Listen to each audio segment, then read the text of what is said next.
Caligo is simultaneously a beautiful and unexpectedly easy fight. He has a long, pale, frilly frame, between 4 massive wings that look intimidating at first. Luckily for me, elegance did not translate well to combat effectiveness. My build for this run was the same as it was for the Dark Drift earlier this week. My first relic was a Grand Burning Scene from the Jar Bazaar, which granted a boost in strength, dexterity, and fire on the ground upon pile bunker use. Another Grand Burning Scene that gave me a discount in all shops, a boost to rune acquisition, and a stone sword key upon expedition start. The final relic was the Baron of the Night. This boosted criticals, gave ultimate charge back on criticals, and a stamina regen buff after a critical hit. To start, I cleared out trash mobs around and inside a church for level 2. There was a second church right near spawn, so I started out with 5 flasks before a single point of interest. I jumped down in the basement of a church to backstab a mausoleum knight and pick up a blue cane sword.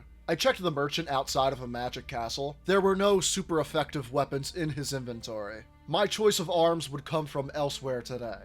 There was a pile bunker fodder boss up top that rewarded me with a great stars that had lion's claw on it. This weapon was one of the recent runs I did in Elden Ring, and I was glad to see it again.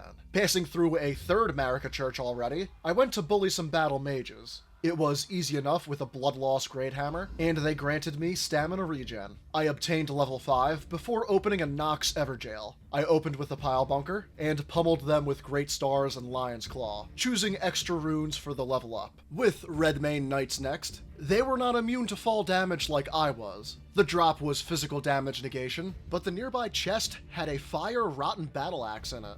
This weapon has the affinity of the boss's weakness and Scarlet Rot buildup. Unless I got a lucky legendary, I knew I would be using this in the final fight. This is the second time so far in this game that exact chest in a night camp has dropped a perfect weapon for me. If you recall the Beast Claw Great Hammer I found here for Heolster. A magic castle with Crystallians was on my way to the boss arena, and I did not even bother with a pile bunker here. Their drop was a nice blue Flamberge. Speaking of fights that are child's play, a golem was lying down adjacent to the night fight. It took a lot of willpower to conserve my pile bunker charge, but I managed to hold up. My reward for this takedown was a Serpent Bone Blade. For night 1, we had everyone's favorite, Tibia Mariner and Those Who Live in Death. When I get this fight, I always concentrate on the Tibia Mariner first, because after you deplete his HP, a Deathbird spawns in and casts plenty of Ghost Flame attacks. These attacks have lingering hitboxes on the ground that can kill any skeletons while they're trying to revive. I chose the life gem buff and leveled up to 8 with the collected experience from this night. An Elder Lion just south of the night fight was the first enemy I messed up on day 2. Before heading to some Lendal Knights, I nabbed another Marika church to bring my total charges to 7. The knights were decimated by my blood loss great hammer, and I finally made my way into the city in the southwest corner of the map. I bargained for a Wending Grace that cost 9,000 with my Grand Burning Scene, and ran straight to the city center. The first boss I fought in there was a headless troll that was not susceptible to statuses or criticals, but he did drop me a rune boost. The Black Knife is also relatively status effect immune, with Frostbite being the exception, but I was able to use critical hits in this fight. She dropped a legendary Axe of Godfrey, but that fiery rotten axe was still looking optimal. I was level 10 for the Astel fight, who is weak to all status effects except for Frostbite. In Elden Ring proper, I have married Ranni the Witch 175 times, and therefore have defeated Astel 175 times. Even with the storm covering the whole arena, no entity on this planet or off could stop me.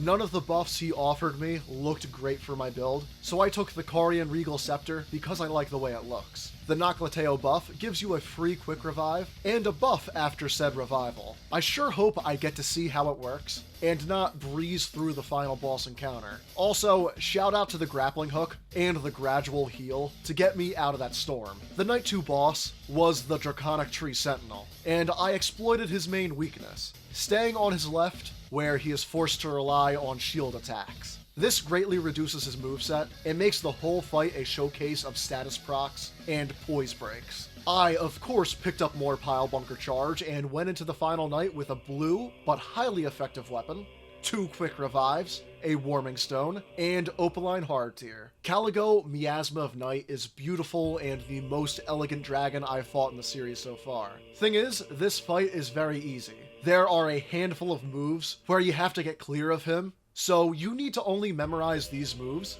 not including frostbite chip damage. I only took 3 hits this entire fight. He was susceptible to rot, and the fire damage on my weapon staggered him, giving him a temporary attack and defense debuff. If you stick close to him, some attacks like the tail swipe will miss you. The breath attacks can be rolled through, and his special attacks require a bit of running to avoid.